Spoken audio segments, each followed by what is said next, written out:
Not all, but few forward-looking GCC leaders took those bold steps and started experimenting. We just cannot run the cost arbitrage show.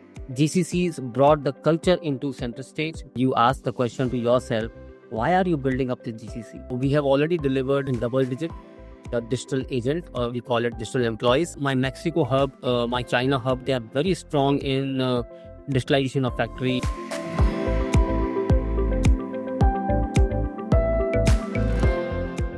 Hello, everyone. Welcome to another episode of the GCC Pulse Center Stage, a podcast that's aimed at bringing to you untold experiences from the world of GCCs. Our guest today is Kamal Sharma at Carrier. With a GCC journey that spans over a decade, he brings in fascinating perspectives ranging from digital employees for driving innovation to starting nano GCCs and then scaling them into mature practices. His practitioner's lens made the conversation fresh, practical, and highly engaging. I thoroughly enjoyed the conversation. I'm sure you will too. Hey Kamal, welcome to GCC Pulse Center Stage. We're super excited to have you here today with us and are looking forward to learning from your journey as well as your insights. Definitely. Thank you so much, Krishna, for inviting me. I'm equally excited and looking forward to this conversation. So now, Kamal, you are a GCC veteran, right? You've been in this industry for a long period of time.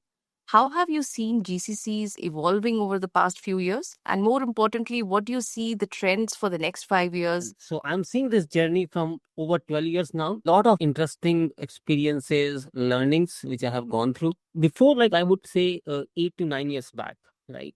GCCs were considered as a org, which is going to drive your cost and the labor issues. If you look at, on the other hand, as the GCCs started exploring and started doing experiments, not all, but few forward-looking GCC leaders took those bold steps and started experimenting. Over time, specifically, if you see very precisely between the last 4 to 6 years, I see that the GCCs have been very clear about that we just cannot run the cost arbitrage show. We cannot just run a task or heavy mandates. So either you change or slowly you will, become non-relevant. They started re-engineering the culture, which brings people together, which gives you large space for experimentations. And that's where we saw in last 6 years how the rapid evolution of this entire value ecosystem started becoming mature. GCCs brought the culture into center stage as a founding principle, founding pillar, which is very deeply aligned, tightly knitted with your global strategy and global culture. Very well put, Kamal. And the way you described how it has evolved from being cost centers to centers which are driving value, delivering value, and becoming innovation centers, right? Well put. And I liked how you introduced our podcast name Center Stage also into that conversation. So you spoke about how they have evolved into innovation centers, right? Any specific examples that you have seen and you have driven, right, wherein leaders such as yourself have been able to bring that kind of a value, any transformative initiative which solved critical business problems through a GCC, wherein the shift was visible, saying that it is no longer just a cost center. Now you're talking about innovation, you're leading from the front. See, from day one, technically I was a first employee who joined Carrier Digital Hub. And from there, I started journey. And from day one, the design principle, like when you design your GCC's persona and you ask the question to yourself, why are you building up the GCC? Are you clear on your journey and roadmap? I think that's where we start from day one. But we will completely focus on deep tech and growth and transformation side. And that's how our GCC was designed. And so is our hiring pattern. And so is our programs are designed. One example I'll give you, in North Asia, some time back, we took up the challenge and the initiative to launch the program and platform around the connected products. In a matter of few months, we developed that product and platform, delivered to our consumer in North Asia, where we have connected 10,000 chillers to this product, right? Which is generating the revenues in the market. So it's like from ideation to execution, designing and generating the user experience, and also getting it launched in the market and seeing the customer base grow and revenues in occur, right? Or the very recent example, we are doing a fabulous work in creating the digital agentic, economy within our hub, right? We were not into the POC mode or mode, I would say. We wanted some real execution and real impact generated during this AI hype, what is going on, and we wanted to capitalize on that because we know that it is going to be a very, very critical component when we look at transformational pillars. So we have already delivered in double digit the digital agent, or we call it digital employees, which are nothing but a combination of and a fusion of the automation, or I would say intelligent automation and AI, both combined, which is like expanding the value ecosystem of our current employee base and helping them to do more and allowing them to move to a high value work. So this is how we have delivered innovation very recently in these areas. Interesting, Kamal. And, you spoke about the digital employee, right? And you currently head the hubs for not just India, but for China and Mexico as well. So, in a globally distributed environment, how do you foster a culture of innovation? How do you foster a culture of ownership? Because there is the local factor wherein the local culture, everything comes into play. But then there is also the sense of how do you make sure you spoke about digital employee, but then everybody has a different level of maturity, right? I'm sure your hubs, not everybody is at the same pace. How do you make sure that there is a common culture across? You rightly pointed out, right? When you have a multiple facet of the organization, and you will find a different level of maturity. And what we did was, I brought all these hubs under a single umbrella, and which helped us to bring the best of the each location and geography under a single purview, right? And then we started capitalizing on these programs. Call it internally the connected hubs framework or the connected hubs team. We have reduced almost all the silos, and there's more duplication of work happening. There's a common engagement and communication initiatives, innovation initiatives. All these hubs have a common ideation and an innovation program, which we internally call as ICAR. So, which gave us a strong leverage. The other thing is, this also provided us an opportunity. Example, my Mexico hub, my China hub, they are very strong in digitalization of factory and Industry 4.0, Industry 5.0. They're very strong on ERP side. We combined those skills with the skills which are stronger in India and brought the teams together, right? Which is helping us to scale our operations, scale our innovation program. What we saw was there was an equal participation from all the three hubs coming together, right?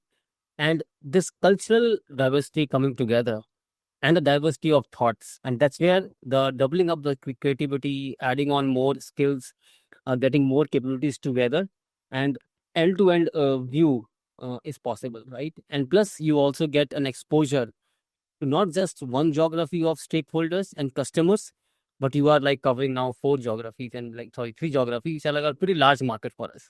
And I think the balancing the global mandates, right, with which requires the local agility. So one is you run the GCC operations, right? But beyond that, GCC operation, in my view, is just a side dish, right? The main course always remains like how do you bring people together to innovate and deliver the impact and generate the creative consumer experiences. That's where the intent we drove, and we made sure that the facets are come.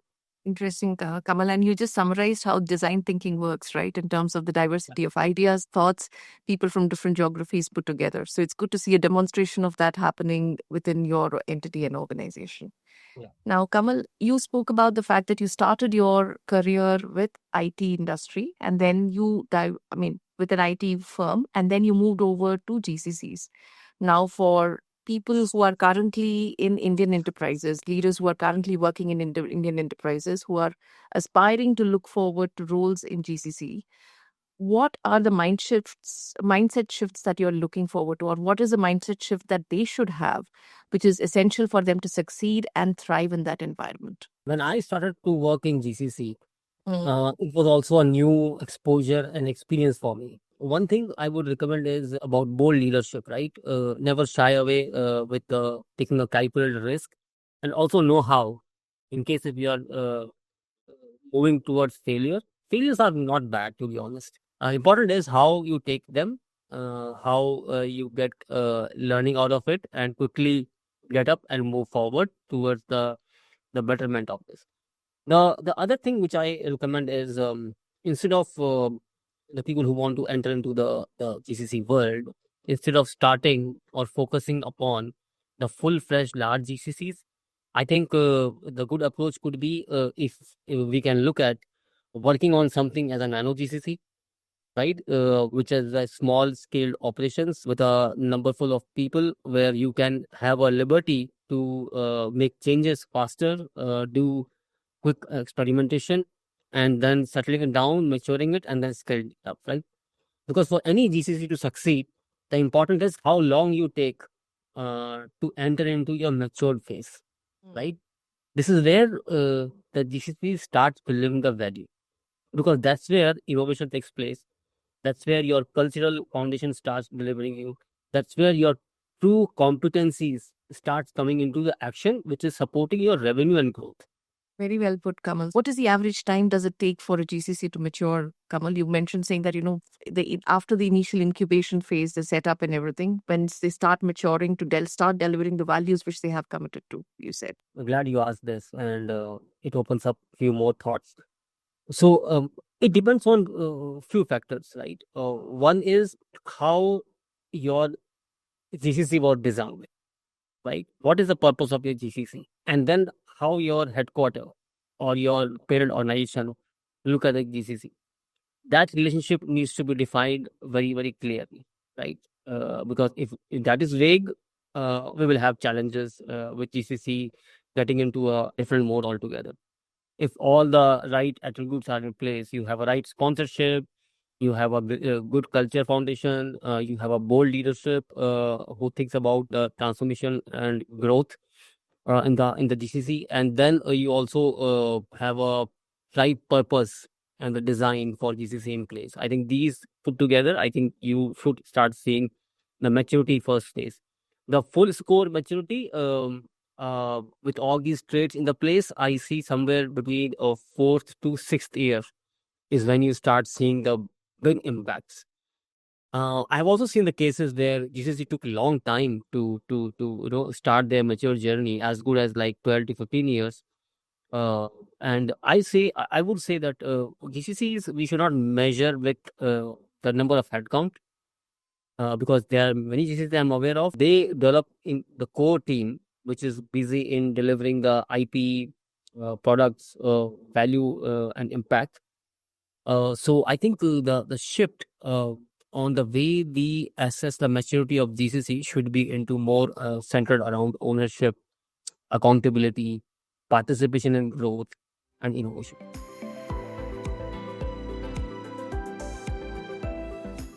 So we'll move over to some fun elements in the interest of time. We'll do some rapid fire, Kamal. I'll ask some questions and then probably a 2 to 3 word answers for those. Yeah. So if you had to give a TED talk tomorrow on GCCs, what do you think the topic would be? I think that talk about GCC, my punchline would be GCCs as a emerging brain of your organization at the core. Interesting. And very relevant for today's conversations, right? Or across the conversations that we are having on GCCs. But apart from India, which is the other country that you think will emerge as the next GCC hub? So I'm looking at Vietnam and watching them very closely, because they have all the required ingredients. What is that one leadership trait that is non-negotiable for GCC heads to be successful? So that I think the first one is the strategic influencer slash being a catalyst. The second one is being the cultural champion. Amongst the cities which are there in India today, you have been to many of them, you've operated from many of them. Which city has impressed you most with the GCC ecosystem? It's very difficult to name now one city. So it's like a bunch of cities which are like doing extremely good in GCC setup and ecosystem. And I think many of the companies such as yourselves are realizing where the talent pool and hub are, and they're making sure that they're diversifying into some of these locations. One final question. If GCC was a startup, what would be their elevator pitch? That this is the place where you get your experimentations done at a transformative speed. You drive and deliver the growth, and you also nurture your culture. all things put Wonderful. together. Wonderful. And I'm sure I can go on with many such questions, but in the interest of time, I think we come to the conclusion of the podcast. Thank you so much, Kamal. It was wonderful speaking to you, getting to hear your perspectives on some of the key things which are current, which are required in the GCCs today. And looking forward to your continued leadership in this platform. Thank you so much, Krishma. It was lovely talking to you. A great set of questions and thought exchange. And looking forward to see you guys and talk to you soon.